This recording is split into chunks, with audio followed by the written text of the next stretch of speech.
Hello बच्चों, कैसे हो आप सभी। आशा है कि आप सभी अच्छे होंगे और घर पर अपनी ऑनलाइन पढ़ाई भी कर अच्छे से कर रहे होंगे, जिसमें आपकी वर्कशीट्स आती हैं और टीचर्स आपको जो होमवर्क भेजते हैं वो भी आप पूरा कर रहे होंगे। देखिए, हमने पहले व्याकरण जो शुरू कर दी थी, थोड़ा सा बसंत पाठ्य पुस्तक को रोकने के बाद, तो इसमें हमने संज्ञा वाला टॉपिक पूर्ण कर लिया था। आज हम सर्वनाम और इसकी भेद, ये वाला टॉपिक आज हम पढ़ेंगे, जो कि आपकी छठवीं, सातवीं, आठवीं सभी क्लासों में इसको पढ़ने को मिलता है। तो आइए आज हम इसके बारे में जानते हैं कि सर्वनाम कहते किसे हैं। ठीक है, देखिए सबसे पहले हम इसकी परिभाषा जानते हैं। जो सर्वनाम होता है वो दो शब्दों से मिलकर के बनता है, सर्व और नाम। अर्थात ऐसा नाम जो सबके स्थान पर प्रयुक्त होता है उससे हम सर्वनाम कहते हैं। जैसे कि मैंने आपके सामने एक वाक्य का प्रयोग दिया हुआ है, अब हम उसमें सर्वनाम का प्रयोग कैसे करते हैं वो हम जानेंगे। देखिए, मोहन 11वीं कक्षा में पढ़ता है, मोहन स्कूल जा रहा है, मोहन के पिताजी पुलिस हैं, मोहन की माताजी डॉक्टर है, मोहन की बहन खाना बना रही है।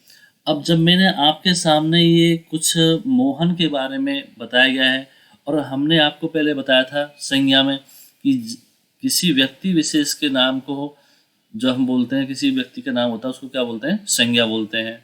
अब यहाँ पर हम क्या पढ़ रहे हैं कि बार बार मोहन आ रहा है ना, और बार बार मोहन सुनने से आपको भी एक तरह की अजीब सा लग रहा हो कि सर जी बार बार मोहन शब्द को बोल रहे हैं। उसकी जगह हम ये भी कह सकते हैं कि मोहन 11वीं कक्षा में पढ़ता है, वह स्कूल जा रहा है, उसके पिताजी पुलिस हैं, है ना, उसकी माताजी डॉक्टर है और उसकी बहन खाना बना रही है। यानी जहाँ पर हमने मोहन के शब्द के स्थान पर मोहन शब्द को बार बार रिपीट ना करके उसकी जगह पर वह, उसके, है ना, जैसे शब्दों का प्रयोग किया है, तो यहाँ पर वह, उसके जैसे जो शब्द हैं वो सब क्या कहलाएंगे, सर्वनाम।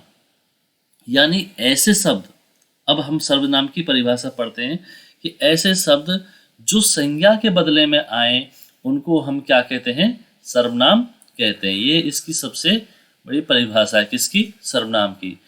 वह शब्द जो संज्ञा के बदले में, संज्ञा जैसे कि अभी हमने व्यक्तिवाचक संज्ञा पढ़ी थी मोहन, है ना, ऐसे अगर जातिवाचक भी होती है या भाववाचक भी होती है, अगर उसकी जगह पर हम सर्वनाम का किसी दूसरे शब्द का प्रयोग करें तो वो क्या कहलाएगा, सर्वनाम। अब सर्वनाम कैसे होते हैं, जैसे कि मैं, तुम, वह, उसके, हम, आप, उसका, उसकी।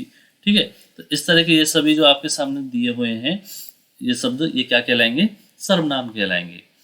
ठीक है, इनका अभी हम वाक्यों में प्रयोग भी करेंगे और इसके अलग अलग जो सर्वनाम को पहचानने के प्रकार हैं वो कैसे पहचानते हैं वो सभी हम जानेंगे। देखिए, सर्वनाम को उसके भेदों के आधार पर जो भेद किए गए हैं वो 6 प्रकार के हैं। पहला पुरुषवाचक सर्वनाम, दूसरा निश्चयवाचक, तीसरा अनिश्चयवाचक सर्वनाम, 4 संबंधवाचक सर्वनाम, 5 नंबर प्रश्नवाचक सर्वनाम और 6 निजवाचक सर्वनाम। ये सर्वनाम के प्रकार हैं। अब हम इनके बारे में डिटेल में इनके बारे में जानेंगे कि ये सर्वनाम किस तरह के होते हैं, इनकी क्या परिभाषा होती है और इसको किस तरह से पहचाना जाता है। ठीक है, सबसे पहले आता है पुरुषवाचक सर्वनाम। जिन सर्वनाम शब्दों का प्रयोग वक्ता द्वारा, वक्ता यानी बोलने वाला, जब हम कोई बोलने वाला खुद के लिए या दूसरों के लिए जिन शब्दों का प्रयोग करता है वो सब क्या कहलाते हैं, पुरुषवाचक सर्वनाम कहलाते हैं। जैसे कि मैं या हम, जैसे कि मैं कुछ शब्द बोल रहा हूँ, है ना, तो वो क्या कहलाएंगे, पुरुषवाचक सर्वनाम है। अगर सामने वाले के लिए कर रहा हूँ, तुम या आपके लिए, तो वो भी पुरुषवाचक में आएंगे। और या फिर मैं किसी तीसरे व्यक्ति के बारे में बात कर रहा हूँ, यह है, वह है, ये या वे, तो वो भी पुरुषवाचक में आएगा। लेकिन अब इनको क्या है, सबसे पहले हम 3 भागों में बांटेंगे पुरुषवाचक सर्वनाम को। वो कौन कौन से हैं पहले हम वो समझ लेते हैं, बाद में हम इन पुरुषवाचक सर्वनाम के ये वाले उदाहरण देखेंगे। ठीक है, देखिए, पुरुषवाचक सर्वनाम के 3 भेद होते हैं। पहला होता है उत्तम पुरुष। उत्तम पुरुष में क्या होता है कि ऐसे शब्द जिनका प्रयोग बोलने वाला खुद के लिए करता है। किसके लिए? खुद के लिए करता है। जैसे कि मैं बोल रहा हूँ तो मैं जिन शब्दों का प्रयोग अपने लिए करूँगा, या आप बोल रहे हो, आप अपने लिए कुछ शब्दों का प्रयोग करते हैं, जैसे कि ये मेरा है ना, मेरा, मेरी, मुझे, मुझको, हम, या हमें, हमको, हमारा। यानी जो आदमी बोलने वाला जो होता है वो खुद के लिए कुछ शब्दों का प्रयोग कर रहा है, तो वो क्या कहलाएगा? उत्तम पुरुष, है ना। जैसे कि मैं फुटबॉल खेलता हूँ, तो यहाँ मैं शब्द किसके लिए आ रहा है? मेरे अपने के लिए आ रहा है, मैं खुद बोल रहा हूँ, तो मैं किस लिए आएंगे? उत्तम पुरुष में आएगा। या हम दो, हमारे दो, तो यहाँ हम शब्द किसके लिए आ रहा है? अपने लिए आ रहा है, तो ये भी किस में आएगा? उत्तम पुरुष में। दूसरा होता है मध्यम पुरुष। इन शब्दों का प्रयोग सुनने वाले के लिए किया जाता है। सुनने वाला कौन? जो हमारे सामने है या फिर जिससे हम बातें कर रहे हैं, है ना। इसके अंतर्गत तू, तुझे, तुझको, तेरा, तेरी, तेरे, या तुम्हें, तुमको, तुम्हारा, साथ ही आप, आपको, ऐसे शब्दों का प्रयोग किया जाता है। तो वो सब किस में आते हैं? मध्यम पुरुष में। जैसे कि तुम बहुत अच्छे हो, तो यहाँ तुम शब्द का प्रयोग हो रहा है, सामने वाले के लिए कर रहे हैं, हम अपने लिए तो नहीं कर रहे हैं। अगर हम कहते कि मैं बहुत अच्छा हूँ, तो मैं जो आ जाता वो किस में आ जाता? उत्तम पुरुष में। लेकिन यहाँ हो रहा है कि तुम बहुत अच्छे हो, तो यानी कि दूसरे के लिए जब जिन शब्दों का हम प्रयोग कर रहे हैं वो मध्यम पुरुष में आएगा। फिर तीसरा होता है अन्य पुरुष। ऐसे शब्दों का प्रयोग जब हम किसी तीसरे व्यक्ति के लिए कर रहे हैं, जैसे कि आप और मैं बातें कर रहे हैं, और वो किसके बारे में बातें कर रहे हैं? किसी तीसरे बारे में, कि वो ऐसा है, वो वैसा है, या उसने ऐसा किया, है ना। तो जहाँ हम तीसरे व्यक्ति के लिए कुछ शब्दों का प्रयोग करते हैं वो क्या कहलाता है? अन्य पुरुषवाचक सर्वनाम।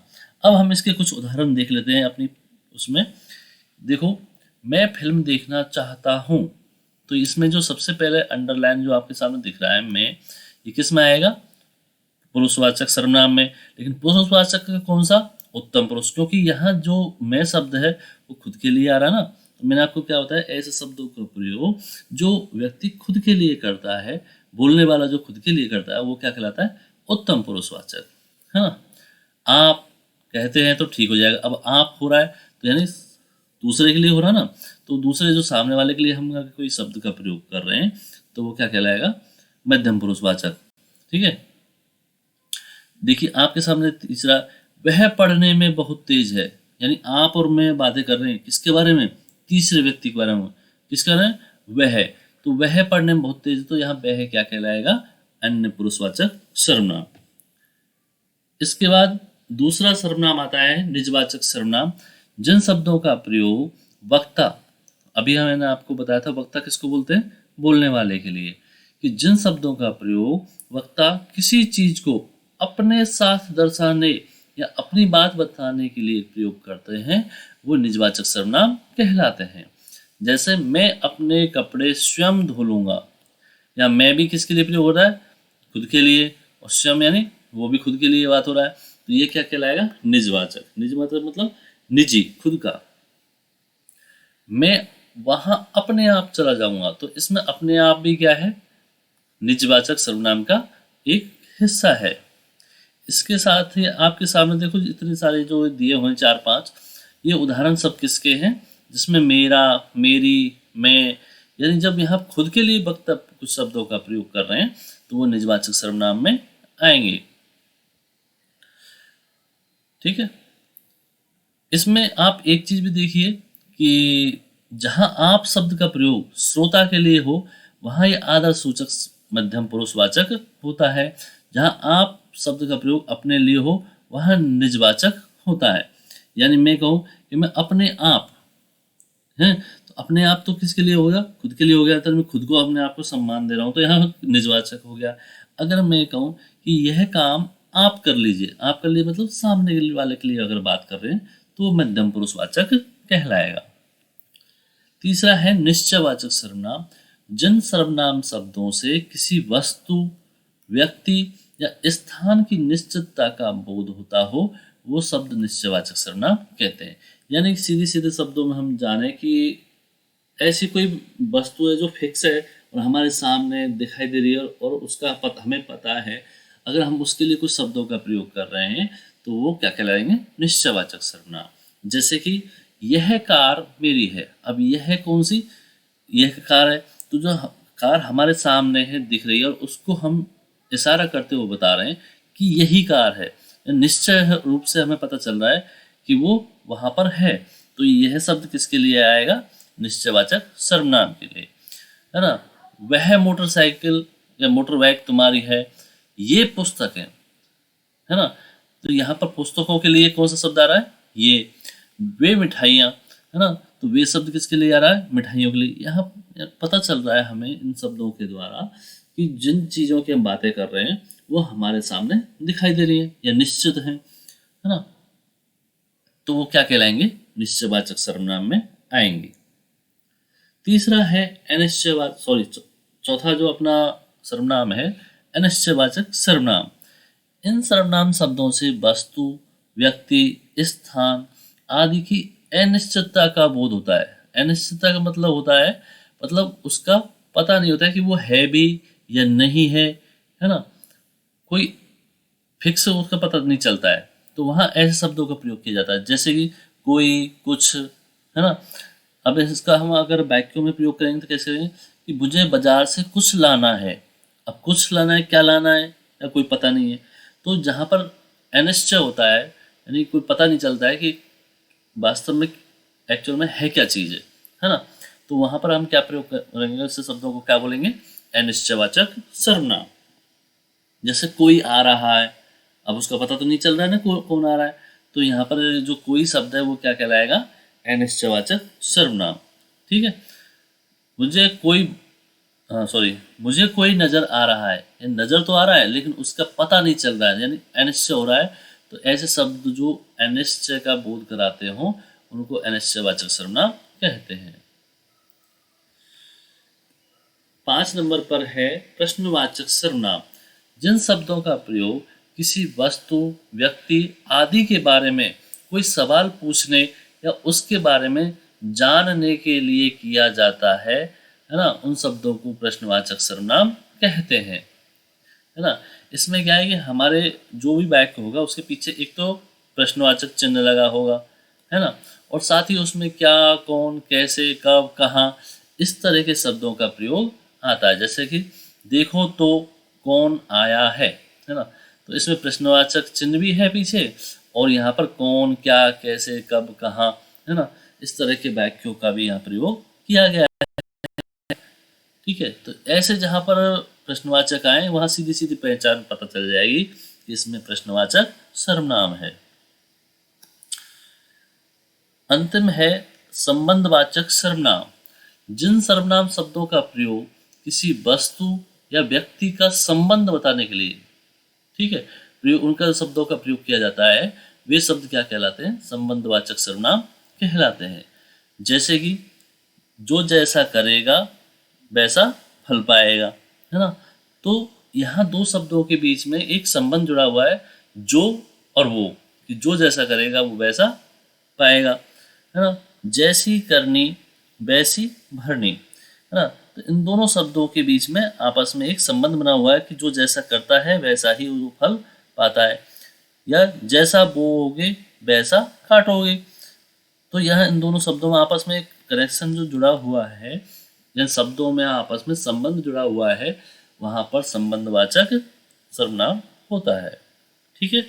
तो बच्चों आज हमने ये जो सर्वनाम का टॉपिक पढ़ा है, बाकी के बचे हुए व्याकरण के जो 1-2 टॉपिक और बच रहे हैं उनके हम जल्दी से ही वीडियो आपको बना करके भेज देंगे। फिर हम अपनी बसंत और पाठ्य पुस्तक को जल्दी से पूरा करेंगे, जिससे कि हमें एग्जाम से पहले पहले रिवीजन को काफ़ी टाइम मिल जाए और हम बार बार इनको देख करके अपना रिवीजन अच्छे से कर सकें।